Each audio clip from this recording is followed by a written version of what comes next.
Not just because they work for me, I call them my friends because anyway, they are friends. Even if they want other challenge, I'm never gonna close that door, but they always will be my friends. So for me, it's a blessing.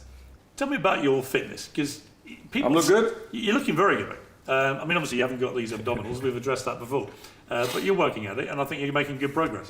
Are they like, do you mind if I just, yeah, it's like hitting granite, not quite the same, not quite the same here, but they say you've got a body of like a 28-year-old. That's what I've read. But that's what I wish. your team all think, right? Do you feel that? I mean, do you feel that you don't look 40, and you don't have the physique of a 40-year-old? No, I'm not. Physically, I think I look much more younger, of course, because I start to do it gym since 12, 13, 14, 15. Do you go every day? Do you do something every day? No, not every day, but I try to maintain a consistency in my life. But do you do something every day? Do you do something physical? I sleep good, I do it good routines, I do it a good recover, I work good in the gym 2-3 times per week of weights, 2 times per week for me is enough. I burn because of football, you know. It's just consistency. If you have consistency, it's easy, trust me. Which athletes in modern history do you look at as great examples that have maybe inspired you in terms of the way they take care of themselves? Inspiring me. Inspiring you, yeah. Inspiring by myself. No, who have you looked at where you think... I saw good examples in other sports as well. For example, I don't know, basketball, LeBron James. I think we are the same age. I met him the other day. Very nice guy. I have more hair than him. You do, and he's learning golf, but he's not very good. Now's a good time to play him at golf. But I think it's good because he still play football, basketball, and he's in a good shape. Other ones, Modric, still looking good. Yeah. What's he, 41 now, Modric? Well, now he's my age. Okay. I think 39, 40s. I saw Djokovic. Well, I was going to say, so Novak is here, who's playing in the Six Kings thing, and he said yesterday you're one of his role models. He named you for wanting to continue playing into his 40s because they all saying, look, now that Sinner and Alcaraz are kind of the new top guys, will you retire? And he's like, actually, I want to keep going. I want to keep proving to myself I can keep going. And he named you as the example. So you're inspiring him. That probably feels good, right? To inspire the greatest tennis player in history. I think it's good when you have other sports, other people, they speak good about your name. It means a lot. And Novak is a great example of greatness in the sport. So it's good. I'm glad from his words. Do you feel now, obviously you're probably not as quick as you were, so you were a winger, a flying winger and so on, you changed your position, the way you play football and so on, but do you think as an actual goal scorer, because your record for Portugal recently has been insane, you've obviously been scoring enormous number of goals here in Saudi Arabia, and your record since 30 has got better than it was in the previous period of your career, but do you think you're a better natural finisher now than you've ever been? I think I'm always been a top finisher, I think. Probably I'm focused more on that because, as you mentioned, by the age you start to lose some things and you have to improve other things. And some things that you always can improve is mentally. And this is what I'm focused. To be mentally good, fresh, because the brain don't go faster, you not get older faster in the brain. You feel more physically. Professional players. And I'm adapt, you know? And this is, but finisher, of course, with the first 3, 4, 5 years, wasn't very, very, very good. I was good, but not top. But after 25, I think I was very similar.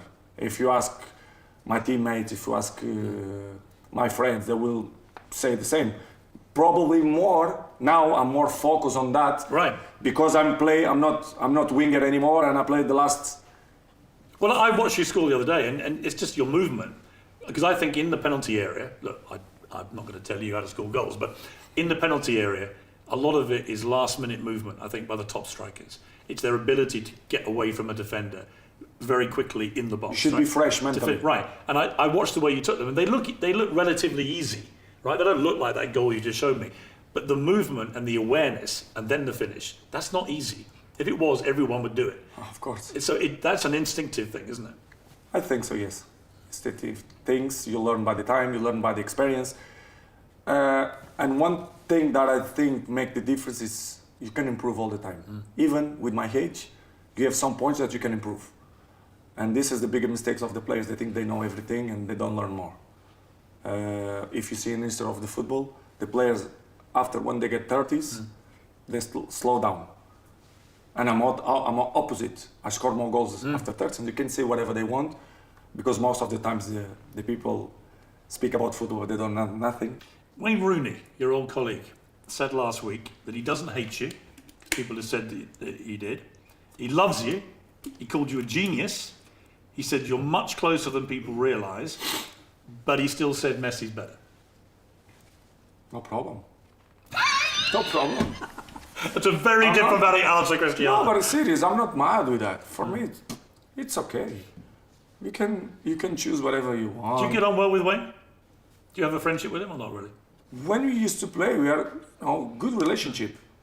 Not friends, like that kind of friends that the relationship that I have with these guys. They coming one time per week or two to have a dinner with me or lunch. But we have good relationship. In the football, I don't have friends that they come in my house for a lunch or a dinner.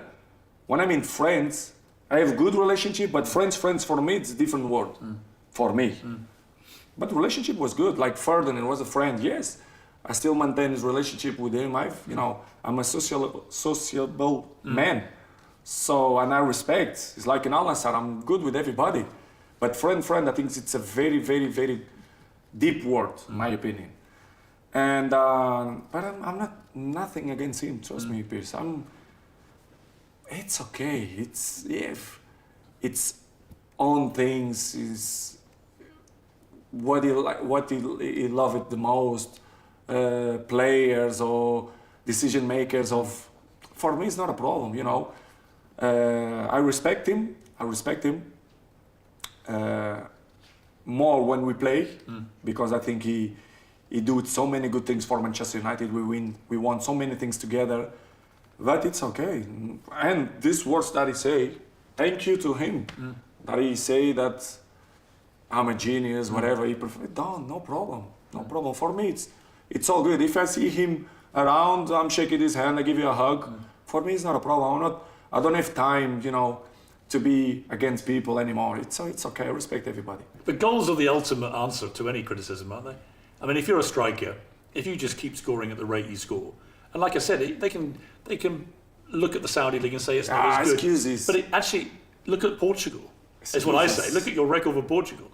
Recently, it's been off the charts. Excuses. Yeah. Excuses. It's the most simple way for everything. Excuses. Year by year, I scored more. Even in a bad year, I scored 25 goals. If I play in Premier League now, in the top team, I will score the same. Well, the last season you played, full season. Easy. If I have a good team with 14 years old, I will score the same. Your last season in the Premier League, full season, you got 18 Premier League goals. I think one below Harry Kane, or the same as Harry Kane, and 6 Champions League goals. Well, any team would take a strike. I don't need to speak, because they can say whatever they want, but the numbers they don't lie. They can say Saudi League. They never been here. They never play here. They don't know what to run with 40 degrees.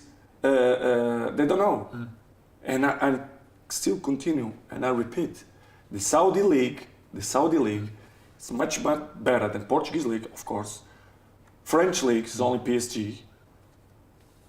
Premier League is good, of course, is the number one. And they should count like the goals to be the top scorer, the golden ball. Why they don't count Saudi League? Why? You see, look how many top players we have in the league. Check. Ask the other players if the league is good. Don't ask to me, because it's easy to ask me, because I'm always saying the same time. Cristiano say that because he play in Saudi. No. Listen, I play everywhere.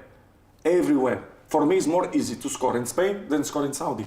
By the way, do you accept that you're only here because of me in that interview? Probably. So, given you're now a billionaire, and you made probably half of it here. I wasn't. Where's my cut? Where's my commission? Yeah. You're on the verge of what would be a truly, even by your standards, incredible achievement, 1,000 goals. No one's ever come close to this. Is there a scenario in your head, given the timing, that you might score your 1,000th goal at the World Cup next year?